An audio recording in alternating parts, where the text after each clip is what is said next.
been a difficult week. 3 mass shootings in just 3 days in California have claimed the lives of nearly 20 people. And now more victims have been identified. What we don't want to get lost in all of this is that these are people. All of them live full lives, and all of them were cut way too short. The families of those killed in Half Moon Bay received the news that no one ever wants to hear, but far too many in our country already have. Their loved ones died by an act of gun violence. Marciano Martinez Jimenez was 50 years old. Marciano's brother says he was a delivery person and a manager at one of the farms. He also says that he was a good person. He was polite and friendly with everyone. He never had any problems with anyone. He is now working with the Mexican consulate to get his brother's body home. Jose Romero Perez leaves behind 4 children. His cousin says he was like a brother. Tonight, we also honor the loss of Ji-Shen Liu, who was 73 years old. Ai Xiang Zheng, who was 74 years old. Qi Zhongcheng, who was 66 years old. Jingji Liu, who was 64 years old. And Ye Taobing, who was 43 years old. The accused shooter made his first appearance in court today. He is charged with the premeditated murder of all 7 victims and is in jail without bail. And then in Southern California tonight, Vice President Kamala Harris is meeting with state officials and families of victims of the Monterey Park shooting. 11 people were shot and killed in a dance hall over the weekend on Lunar New Year's Eve. Now, it's hard not to feel anxious in the wake of 3 mass shootings in California in just 3 days. Unfortunately, the question isn't if something like this will happen again, it's when and where. Are our local law enforcement agencies prepared and equipped to handle a mass shooting? And tonight's main point, our Devin Truby asked this question to 5 different departments across our area. Many of them told us they don't want to share specifics, saying they wanted to protect their procedures. And all of the video you're about to see is from training exercises with the Sacramento County Sheriff. It could be troubling, so viewer discretion is advised. It's a situation we hope will never happen, but Sacramento County law enforcement wants you to know they are prepared should an active shooter incident occur. Deputies go to regular physical training for a variety of active shooter events like what you're seeing here. Intelligence gathering is also a 24/7 operation, and in light of mass shootings in Monterey and Half Moon Bay, the Sheriff's Office wants to highlight a resource. We can speak to anybody from virtually any background. We have a language line that our deputies can get on the phone and have a translator there instantly. So don't let language be a barrier to report or to contact us. Don't let culture get in the way. We are genuinely here to help. I got approximately 10 deceased. Following the mass shootings in California, the Sacramento County Sheriff's Office says they have increased patrol responses in areas with upcoming Lunar New Year events. Departments across the region often train together because for mass shootings, everyone will respond. Robert Strange, the police chief of West Sacramento's police department, says there has been a shift in response. During the Columbine High School mass shooting in 1999, the police response was to wait and gather information, or only specialized teams would engage the shooter. But the expectation is we go and resolve these things. And I think it's important that the community hears that because it flies in the face of what we saw in Uvalde. And when we saw that, at least my reaction was I was shocked because that's so counter to the training we have received for the last 20 years. Devin joins us now, and you spoke to former Sheriff John McGinnis, who had some insight from his experience. What did he make of all of this? What did he have to say? You know, he shared many multiple points, but unfortunately in this day and age where we're living, it's the fact that anyone is potential of a violent act or could have a violent tendency. So even when you are out and about, it's not what people want to think about, but it's something that you do need to think about now in today's world. And we did show some of those training videos in your story. What can people really learn from that if they are involved in a shooting? I think what I personally got out of watching those videos is the fact they showed you scenarios in multiple places. So whether you were outside, at work, maybe in a school or a church, and all of those videos are available from the Sacramento County Sheriff. It's a 5-part series, so anyone can watch. You could sit down and maybe have a family conversation, think about your own action plan in those situations. All right, Devin, thank you so much. We appreciate it.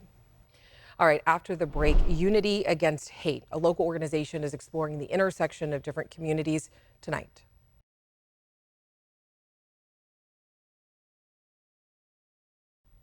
Unity Against Hate That's the message of a community forum happening right now in Sacramento. People are exploring the intersection of LGBTQ and AAPI people. Tonight, our Luke Cleary is live at the forum. And Luke, there are some pretty interesting discussions happening right now so far. Yeah, there sure are. We're here at APAPO, and this is an organization that's dedicated to advancing the AAPI community through leadership and civic engagement. And we've heard from a number of interesting speakers here tonight. As you know, the LGBTQ plus community and the AAPI community have been targeted with violence, targeted with hate crimes in recent years. And one of the keynote speakers here tonight was Tien Ho, who is the newly sworn in district attorney here in Sacramento County, who mentioned to me that the number of hate crimes against the AAPI community increased exponentially over the last couple of years through COVID. You have seen those headlines as well. We also heard from Marcia Izumi, who is an author and a Japanese American who writes very powerfully, I think, about the experience as an Asian American raising a transgender son. So we're hearing how these two distinct and different communities, the AAPI community and LGBTQ plus communities, are interconnected and some of their shared experiences, but this is all coming, of course, in the shadow of those devastating shootings in the state of California, impacting the Asian American community in Half Moon Bay and in Monterey Park. And Luke, you actually just got back from Monterey Park following the mass shooting there. What kind of conversations is that community having there? Yeah, I have to tell you, Alex, being there on the ground, and in particular in the first hours after it happened, people were just shocked, stunned that something like this could happen in their safe community. You know, we talk about Monterey Park. It's often called the first suburban Chinatown, and it really does have just that kind of safe, small community feel. So again, for something like this to happen there, and in particular for something like that to happen on Lunar New Year, the most joyous, highly celebrated time of the year for the community, it was just stunning. And I have to tell you, you know, as we were there reporting on the tragedy, we did see a real community resiliency, right? People coming together, finding strength in one another. And in the midst of that, to learn that yet another mass shooting had occurred in the state of California was just surreal. And we've heard leaders in the state talk about that as well. It's something I think that we are all still kind of wrapping our heads around. Events like this are part of that. Alex? All right, Luke, thank you so much. We appreciate it. PG&E was in court again today for its involvement in the Zogg fire. We're hearing from the state's lead prosecutor tonight. That's after the break.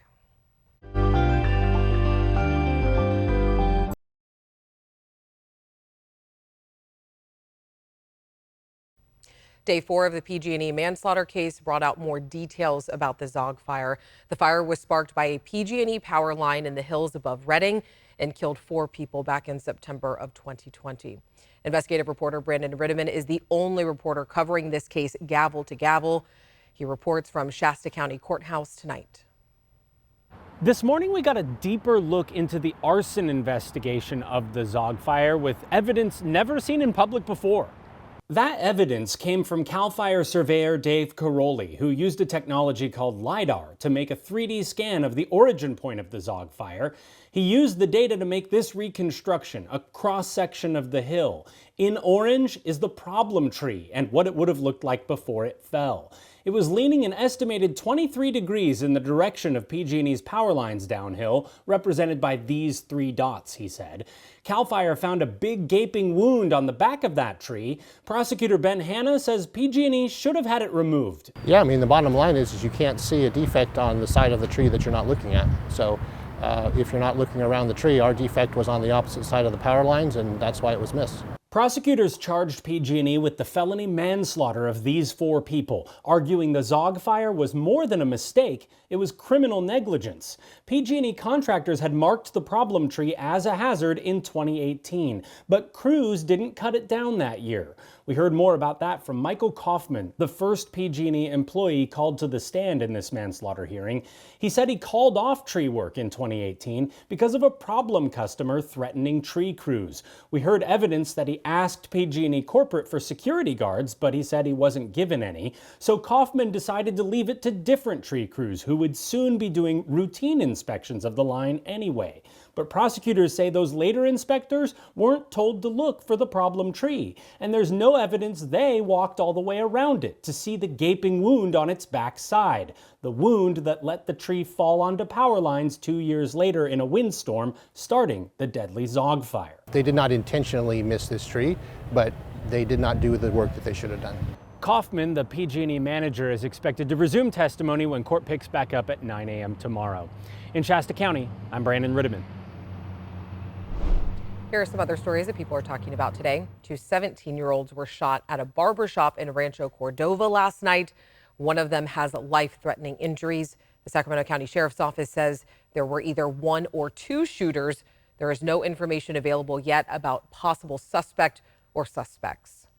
Tonight, the Elk Grove City Council is voting on a resolution that would move $800,000 from the general fund towards funding for a new zoo. And if approved, work on the zoo would begin with an opening date planned for 5 or 6 years from now. This project would transition the zoo away from Land Park and make it 4 times larger.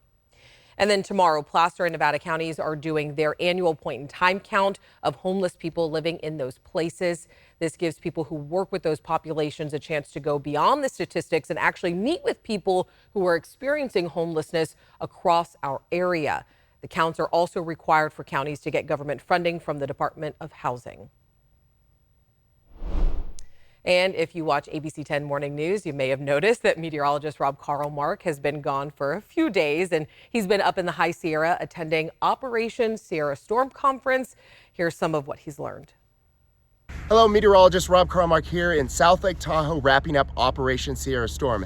It's a weather conference where you really collect the best meteorologists in the country to talk about what's going on in California. 3 big takeaways that we learned from this weather conference. First of all the snow that you see, this was the 3rd biggest storm cycle we've seen in the last 20 years. So if you felt like it was a big one, it was.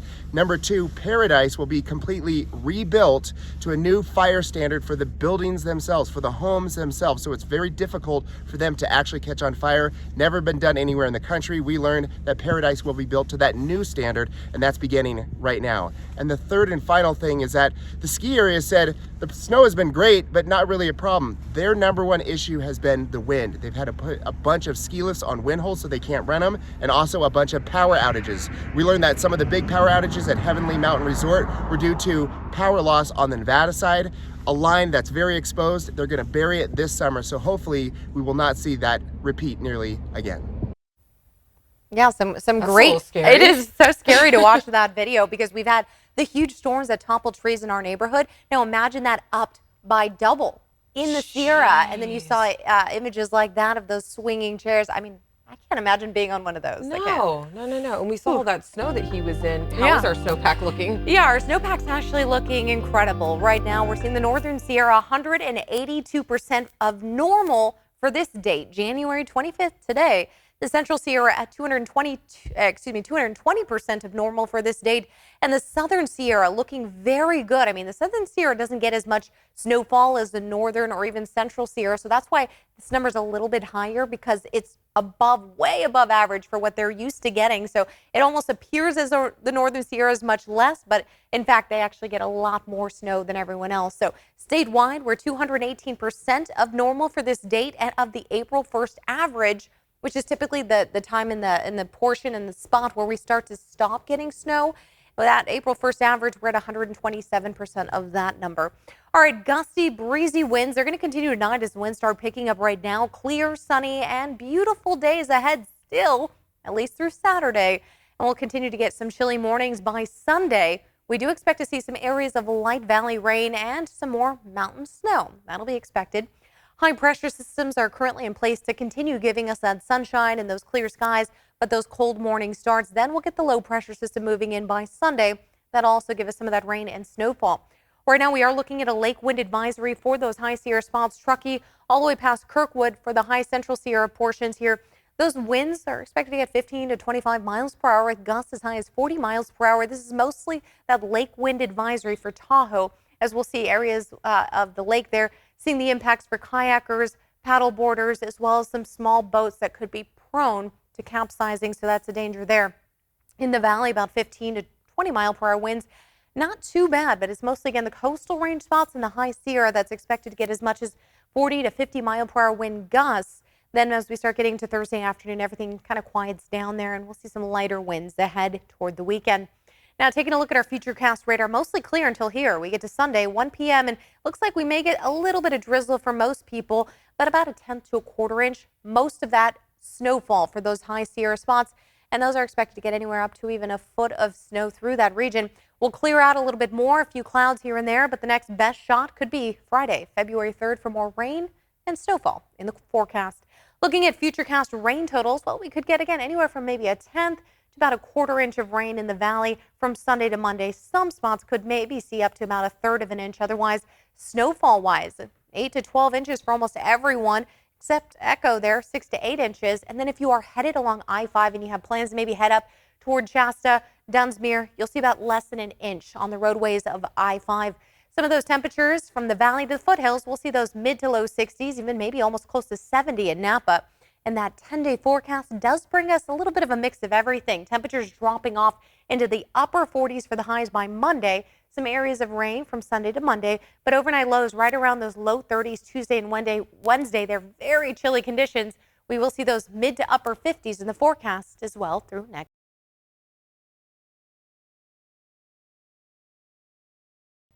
We've told you about some of the Lunar New Year celebrations happening in our area, but tonight we want to get into how big the holiday really is. China expects more than 2 billion trips to be made during the 40-day window around the holiday, and that's just in China.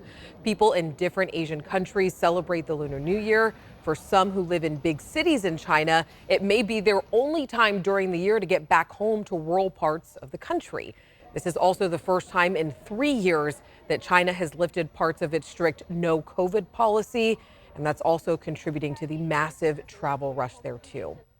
Now, our Laura Painter attended a Lunar New Year celebration in downtown Sacramento. She spoke with business owners about the importance of the holiday and what it means to them. I think seeing the resilience in our community really warms my heart. I'm just really happy that the community as a whole, the AAPI community, but also the Sacramento community, really bonded together to really get through this. For Kimberly Lim, Sacramento native and founder of sustainable fine fragrance company Sunkist & Co., Lunar New Year holds a special place in her heart. We took off basically the whole weekend and we had a big feast because I think Lunar New Year really correlates to food, family, celebration. For Nami Thompson, the owner of Tea Cozy, the warm beverage is part of her Lunar New Year traditions. For sure, I always start with like a nice inaugural cup of tea. On top of the new year, Thompson's also celebrating 25 years in business in Sacramento. And she's not alone. Dozens of locally owned AAPI businesses and their supporters honor their successes at the event hosted by the Sacramento Asian Pacific Chamber of Commerce. We want to bring a focus and a highlight to the AAPI business community and the community at large, and this is a way to gather the community to celebrate and network and find ways to make the new year prosperous. The Lunar New Year or Spring Festival is celebrated by many different people of Asian heritage. It marks a transition of the Chinese zodiac sign from one animal to the next. 2023 is a year of the rabbit. In Chinese culture, the rabbit is a symbol of longevity, peace, and prosperity. Go to your AAPI businesses, restaurants, retailers, embrace that community, learn more about what they offer in your community, and take advantage of that. And there are plenty more Lunar New Year events on the way. Just a few more are listed right on your screen. We'll pause for just a second so you can take out your phone, take a picture. And remember, we do have this whole list on abc10.com. You can go there right now. All right, thank you so much for joining us tonight. I can't say this enough. Make sure that you are taking care of yourself, taking care of each other. We'll see you here tomorrow night.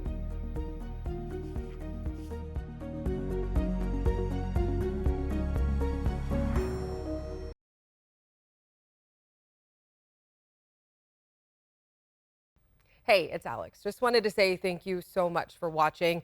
I really love hearing from everyone, and I hope that you'll stay in touch. Reach out to me on Facebook at AlexBellTV, or you can email me at tothepoint@abc10.com, or you can even send me a text message at 916-321-3310.